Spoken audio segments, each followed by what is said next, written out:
आरक्षण रिजर्वेशन जो 60-70% रखुवा युवक चाकरी न पाई 33% रखिथिबा युवक चाकरी पाए से हूँ आरक्षण।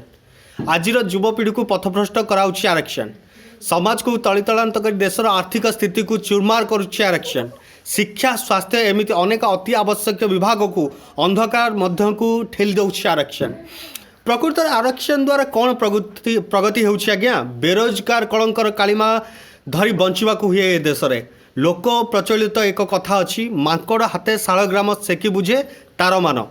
साधारण वर्गर युवक पाठ पढ़ी सारा पर अपेक्षा करें गोटे चाकरी पाई, किंतु ए आरक्षण राजनैतिक अभिसंधि केउ बड़ लोकर सुपारिश तार स्वर्णिम स्वप्न को धूलिसात कर दिए।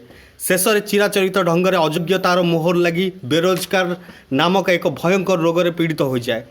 आज्ञा जन्मरू कौन कहीं जानी थाए से क्यों जातिर क्यों वर्गर? तेबे जाति आधार में आरक्षण कहीं? आर्थिक स्थिति हिसाब से आरक्षण रखंतु, नहले जो राजनैतिक आईन बड़ पंडा माने बसी एमिति शोषणकारी आईन प्रणयन करुछंती तार हिसाब जनता जनार्दन करिवे। जय जगन्नाथ।